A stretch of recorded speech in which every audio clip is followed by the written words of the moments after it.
Hello students, welcome to this video. So ACCA में jobs नहीं है। जी हाँ, एक ऐसी लाइन जो हर एक स्टूडेंट जरूर एटलीस्ट एक बार तो सुनता ही होगा जब उसके दिमाग में ये थॉट आता है कि मुझे ACCA करना है या नहीं। तो क्या सच में ये लाइन सच है या कहीं ना कहीं एक अफवाह है, एक रूमर है जो हम बार बार सुनते रहते हैं। अब ध्यान समझिएगा, ACCA एक डोमेस्टिक नहीं बल्कि एक इंटरनेशनल कोर्स है जिसकी प्रेजेंस ऑलमोस्ट 180 कंट्रीज में है। तो बहुत सारी बातें इस कोर्स के बारे में ऐसी है जो स्टूडेंट्स नहीं जानते।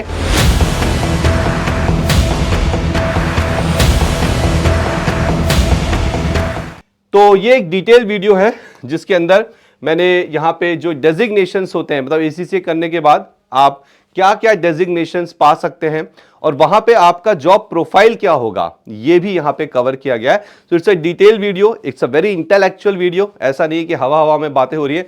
सो बहुत ध्यान से सुनना और इसे समझना और पूरा जरूर देखना, ठीक है।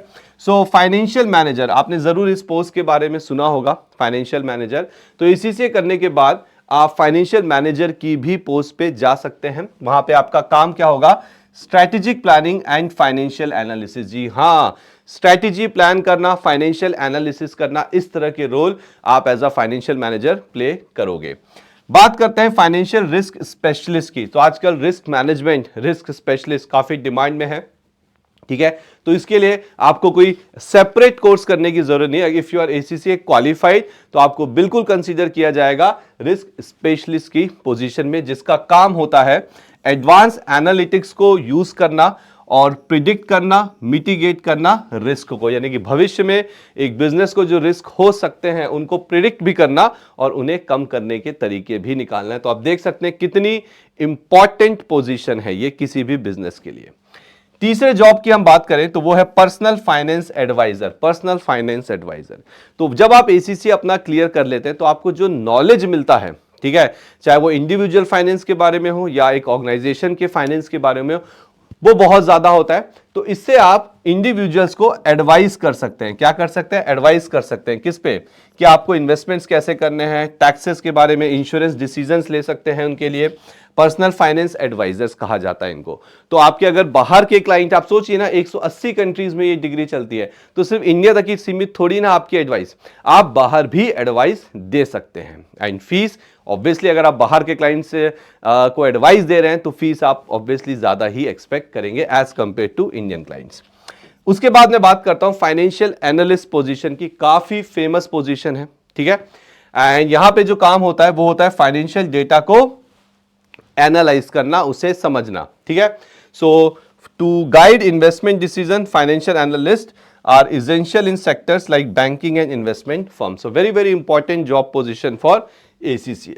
अच्छा, अब क्या सर हम ACCA करने के बाद ही फाइनेंशियल एनालिस्ट बन सकते हैं, उससे पहले नहीं? तो ऐसा बिल्कुल भी नहीं है। अगर आप सेमी क्वालिफाइड है, आपने कुछ पेपर्स निकाले हैं, तो भी आप जॉब्स के लिए अप्लाई कर सकते हैं। बात करते हैं उसके बाद एक नई पोजीशन की। आपने इसके बारे में बहुत कम सुना होगा, नाम है फिनटेक स्पेशलिस्ट। फिनटेक का मतलब होता है फाइनेंशियल टेक्नोलॉजी।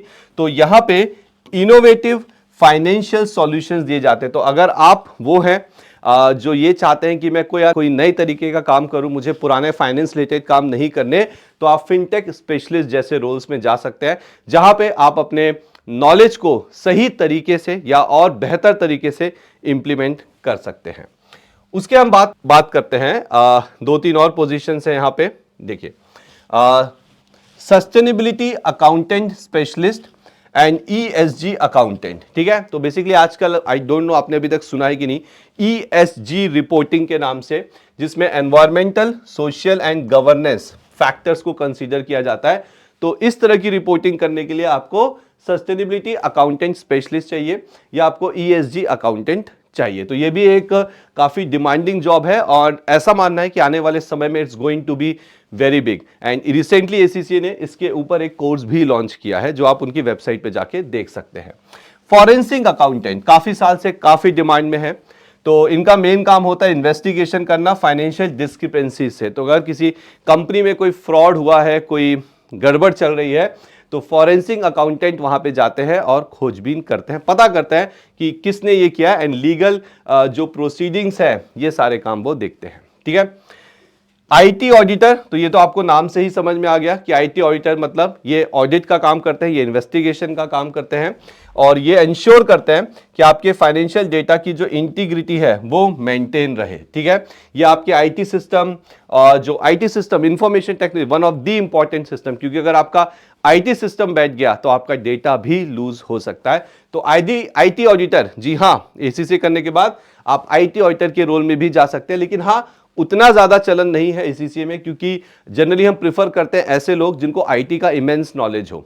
एसीसीए को उतना नहीं होता है। ठीक है, एंड यस, मैनेजमेंट अकाउंटेंट बन के आप कंपनी के जो स्ट्रेटेजिक डिसीजंस हैं, जो मैनेजमेंट अकाउंटेंट्स लेते हैं, जिसमें हेल्प करते हैं, टॉप पोजीशन पे जो लोग बैठे हैं उनको इसके बारे में एडवाइस भी करते हैं।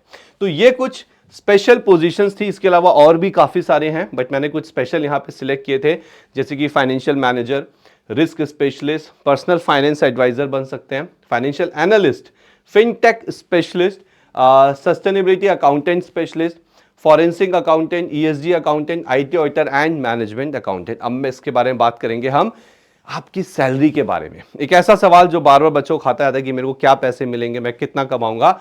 तो इसके ऊपर एक बहुत ही छोटा सा यहाँ पे मैंने एक प्रेजेंटेशन बनाया है। देखिए, सैलरी को 3 हिस्सों में बांटा गया, entry level position, mid level position and आपका सीनियर लेवल पोजीशन। तो यदि आप किसी ऑर्गेनाइजेशन में एंट्री कर रहे हैं तो आप एक्सपेक्ट कर सकते हैं 4 lakh to 6 lakh rupees per annum in India. मैं इंडिया की बात कर रहा हूं। ठीक है, और ये किसके लिए होता है? फ्रेश एसीसीए ग्रेजुएट्स के लिए। ठीक है, तो अगर आप एसीसीए कर चुके हैं, आपका एसीसीए डन है, तो you can expect 4 to 6 lakh rupees as a start. ठीक है, एंड ट्रस्ट मी ये ज्यादा भी हो सकता है, क्योंकि काफी हद तक इंडस्ट्री पे, कंपनी पे, आपके पास्ट एक्सपीरियंस पे भी डिपेंड करता है। ठीक है, अगर आप किसी मिड लेवल पोजीशन पे जा रहे हैं, मतलब यू आर एक्सपीरियंस, आपने 2-4 साल काम किया हुआ है, अब आप किसी मिड लेवल पोजीशन पे जा रहे हैं with a few years of experience, तो आप 10 लाख रुपीज से 20 लाख रुपीज तक एनुअली यहां पे एक्सपेक्ट कर सकते हैं। बट अगेन इट डिपेंड्स कि आपका रोल क्या है और आपकी इंडस्ट्री क्या है। मैं फिर से बता दूं, ये नहीं सोचना है कि हाँ आपको 2-4 साल का एक्सपीरियंस है तो मुझे तो 15 लाख 20 लाख मिल ही जाएगा। मैं साफ कह रहा हूं, डिपेंड करता है कि आप किस रोल और किस इंडस्ट्री में जा रहे हैं। इंडस्ट्री पे बहुत डिपेंड करता है, but yes, opportunities are there. उसके बाद बात करते हैं हम सीनियर लेवल पोजीशंस की। Now seasoned professionals in role such as finance manager और controllers in top tier firms can command salaries upward 20 lakh rupees per year. तो सीनियर लेवल पोजीशंस पे आप जैसे फाइनेंस मैनेजर हो गए, फाइनेंस कंट्रोलर्स हो गए, तो आप 20 लाख के ऊपर भी पर एनम सैलरी ले सकते हैं। ट्रस्ट मी, ये अमाउंट बहुत ऊपर तक जा सकता है। डिपेंड करता है आपके ऑर्गेनाइजेशन पे, डिपेंड करता है आपके रोल पे क्या आप। ठीक है, तो एज अ एसीसीए क्वालिफाइड आप टॉप लेवल तक भी ऑर्गेनाइजेशंस में जा सकते हैं। तो वो सारे लोग जो आपसे आके ये कहते हैं कि भाई एसीसीए में जॉब्स नहीं है, आप उनको ये वीडियो जरूर फॉरवर्ड करिएगा और उन्हें बताइएगा कि yes there are many jobs in ACCA. Sir ने तो कुछ ही बताई थी।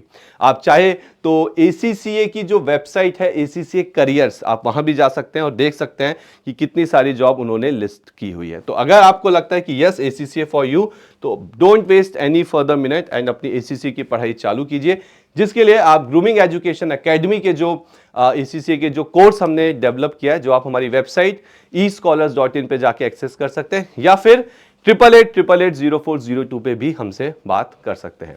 सो मिलते हैं अगली वीडियो में। Thank you very much.